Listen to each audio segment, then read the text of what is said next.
Bonjour, nous nous trouvons ici au circuit d'Albi pour la deuxième journée de la route du Sud. Et on retrouve Jade pour les classements du jour.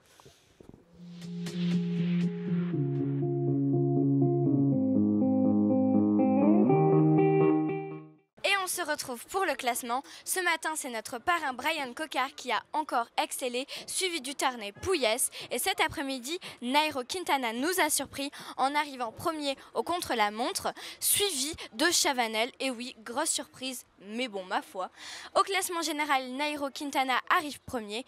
Et concernant les maillots, le maillot blanc est attribué à notre parrain Brian Cocard, le maillot du meilleur grimpeur à Quentin Joregui.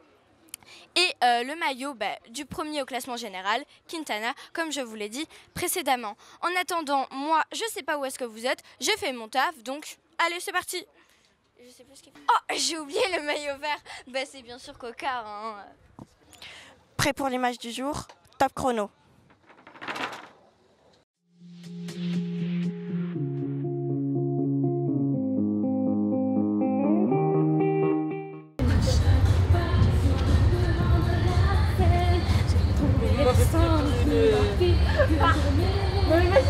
Il y a 3 filles et c'est le garçon qui fait danser.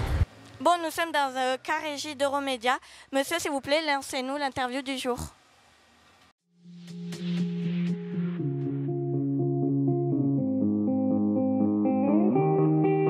Je suis avec Arnaud, bonjour. Bonjour. Comment était l'étape de ce matin? C'était une étape courte, une demi-étape, donc 90 km, avec une arrivée sur le circuit automobile d'Albi, donc une journée pas évidente à gérer puisqu'on a un contre-la-montre aussi cet après-midi. Et puis voilà, quoi. Donc ça s'est bien passé pour nous relativement toute la journée en contrôlant, et puis après le final un peu houleux, et du coup c'est vrai qu'on n'a pas pu faire le résultat qu'on voulait faire. Ouais. Comment as-tu préparé ce contre-la-montre?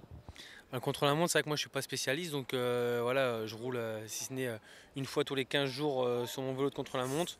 Donc voilà, aujourd'hui ça sera vraiment pour dire voilà, faire l'étape sans avoir beaucoup d'objectifs. Appréhendes-tu l'étape de demain ou es-tu impatient d'y être? L'étape de demain, voilà, il y a le Tourmalet à passer, donc c'est un sacré col. Et c'est vrai que pour moi, je suis plus sprinter, donc c'est un moment difficile à passer et à gérer pour entrer dans les délais. Merci. De rien. Je suis dégoûté, ma caisse ne marche pas. Justement, il y a Sophie, elle va interviewer le mécanicien de FDJ. Nous la retrouvons tout de suite.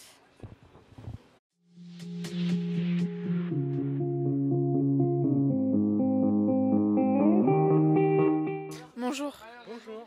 Quelle filière faut-il suivre pour devenir mécanicien vélo?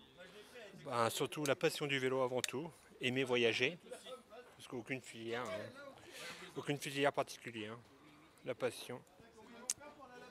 Comment êtes-vous devenu mécanicien à la FDJ?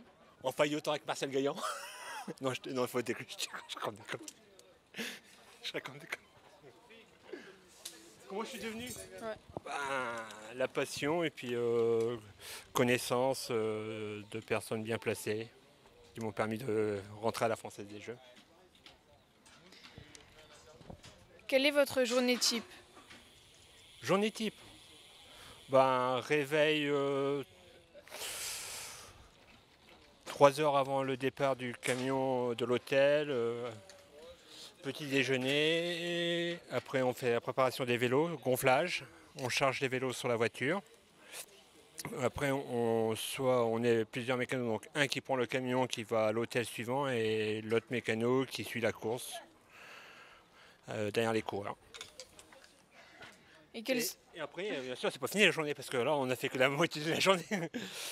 Suite à la fin de l'étape, retour à l'hôtel, nettoyage des vélos, vérification des vélos. Et après, douche et repas du soir. Et quelles sont les particularités d'un vélo pour le contre-la-montre? Qu'il y ait 2 roues, c'est plus important. Alors la particularité d'un vélo pour le chrono, déjà c'est une roue pleine à l'arrière, une roue lenticulaire on appelle ça. Et devant c'est souvent une roue à 3 bâtons, ou alors si c'est une roue à rayon normal, c'est une roue très profilée avec un profil de 90 à de 75 à 90. Merci. De rien. On retrouve Daniela pour l'étape de demain. En attendant, moi je bosse pour préparer les maillots.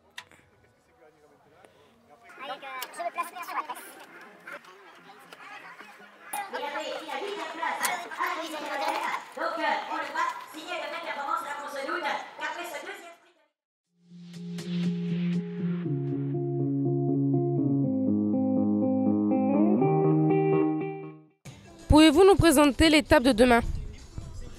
L'étape de demain, c'est une grande étape de montagne qui se termine au col de Couraduc.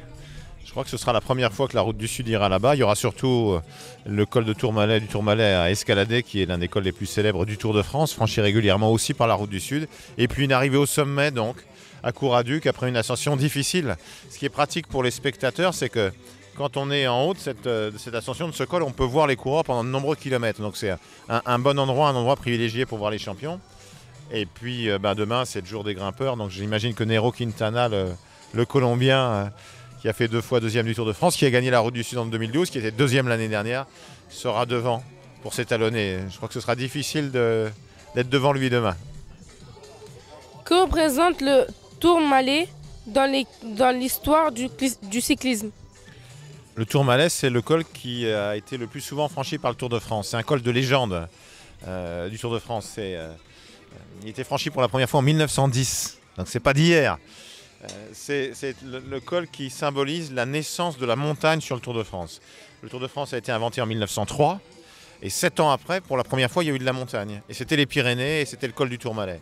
Et à l'époque, les coureurs avaient peur. Et tu sais pourquoi ils avaient peur? Parce qu'il y avait des ours dans les Pyrénées. Et en fait, ils entraient dans ce qu'on appelle le cercle de la mort. Donc les coureurs avaient peur d'être dévorés par les ours. Ça n'a heureusement pas été le cas.